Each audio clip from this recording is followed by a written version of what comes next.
Newsmax TV's coverage of America Votes 2016 continues. I'm J.D. Hayworth at the National Anchor Desk. We're so pleased to welcome back my colleagues from Newsmax New York, Bill Tucker and Steve Malzberg, and also with us from Newsmax Washington, proudly wearing the Make America Great Again hat, Michael Patrick Flanagan. MPF, in your own way, now, 22 years ago, you were described as a giant killer.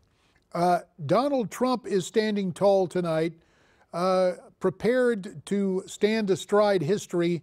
If the votes continue to come in where he needs them, we'll issue the caveat. But he really stands tall against a dominant media culture, a corporate media that will have to do some introspection. Or do you believe, MPF, they're even capable of introspection, or will they talk amongst themselves and find some almost fictional line of reasoning on the Trump victory? This is what shows what a really decent person you are, JD, and what a really decent person I am not.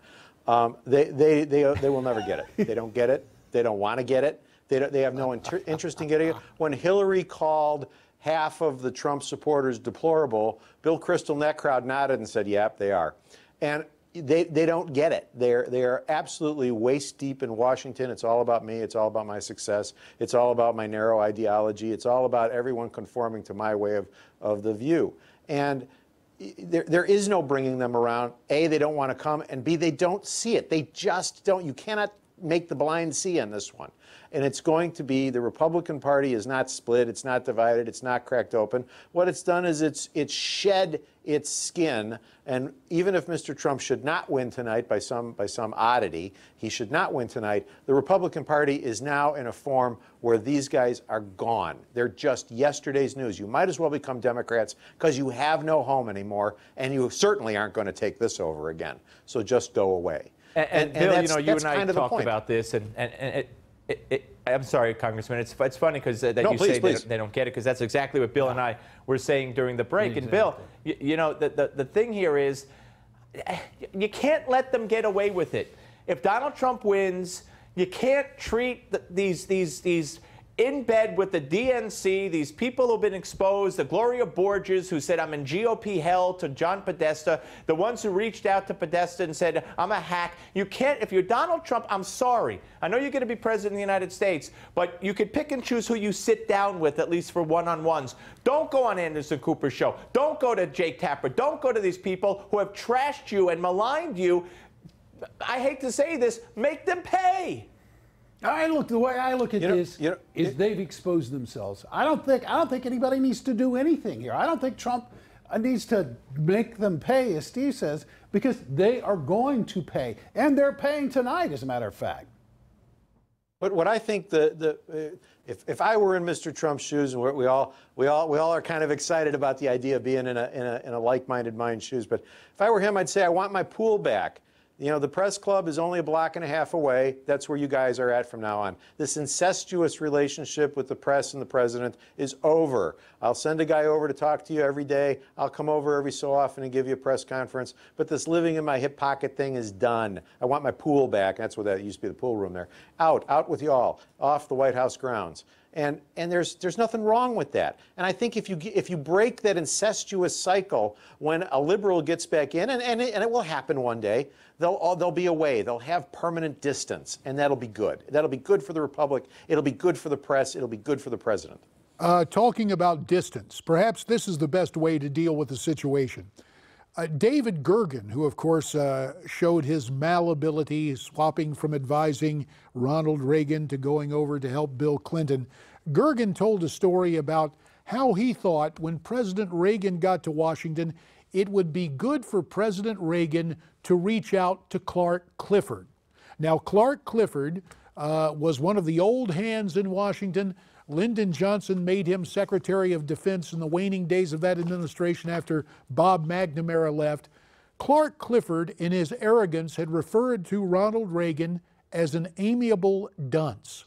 When David Gergen made that suggestion, Reagan looked at him with that characteristic grin and the shake of the head.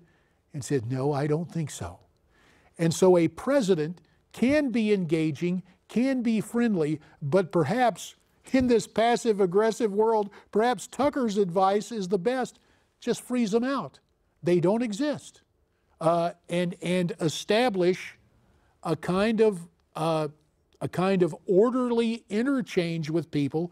But the stuff where I see some of these guys on the cable networks, and MPF, you and I served in public office. And believe me, when we would have some presidential candidates on here, I would have to bite my tongue because I'd remember, wait a minute, you're not here to debate them. Let them make their argument against the other candidates. We're here to facilitate discussion, not to win debate points. I watch some of these guys, and the arrogance is going to have to stop. But I will tell you this, Steve Malzberg, they tried to warn Newt about this.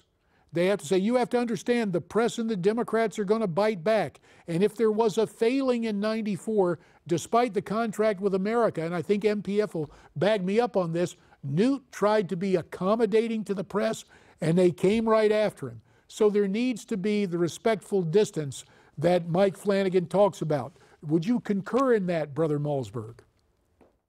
Yeah, no, I do. When I say make them pay, I just mean, again, everybody's got to be included in press conferences, et cetera. But we know that every president calls on his favorites. You don't have to call on somebody if you don't want to. And you don't have to grant one-on-ones to people who have, treated you like garbage and mocked you and called you names. And I think that that's pretty advisable. By the way, Michigan is now 47.8 Trump, 47.1 Hillary Clinton, and that's where we stand with that. And he has a 0.2% lead in Pennsylvania, Donald Trump does. Well, it is razor thin, but it would seem that the vote tallies continue apace. Pennsylvania on the East Coast. Speaking of Pennsylvania, we've got a couple of numbers to show you. And again, this is rounded off, both at 48%, but as Steve pointed out, there is a few tenths of a percentage point giving Donald Trump the lead. And that counts, gang. It counts if the lead holds. So if Pennsylvania and Michigan come into the Trump orbit, if they are declared, then that puts Mr. Trump over the top. We continue to wait and watch, and it's worth noting we also have to take a look at what's happening out west. The state I represented, Arizona, some of the other states expected to be in the Trump orbit, where Trump is tantalizingly close, just 16 votes shy of that 270 needed in terms of the Electoral College. Let's take a look at Arizona. And Arizona, the Grand Canyon state, it's not quite that wide a chasm between Mr. Trump and Mrs. Clinton. Well, maybe when you compare it to the vote totals in Pennsylvania, it's a 3 percentage point lead for Donald Trump with 37% of the precincts reporting. I would expect that trend would hold up fairly well. And we continue to await news of some of these other states. Michael Patrick Flanagan, this waiting is kind of an interesting time in our history as we are just waiting to see these final states come in.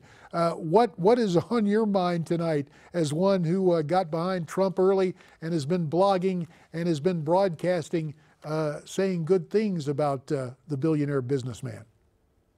Well, everybody likes to win, and I consider, if Mr. Trump wins tonight, I consider myself part of that win. But I didn't win tonight. The American people have won tonight.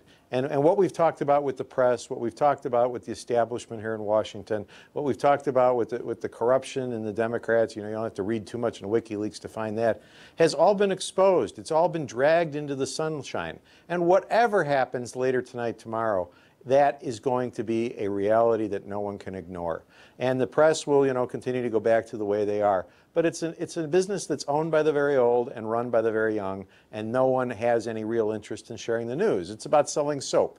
And infotainment has finally grabbed hold as a legitimate way to behave and react. And when you have Megyn Kelly with $10,000 worth of makeup to be at a debate where she's actually a participant, as you observed, JD, as opposed to merely a question asker, you got to say, where are we on this? Where have we gone to? What place are we at where this is show, not actual discussion, where it's a gotcha interview rather than an interesting discussion of where you are on this.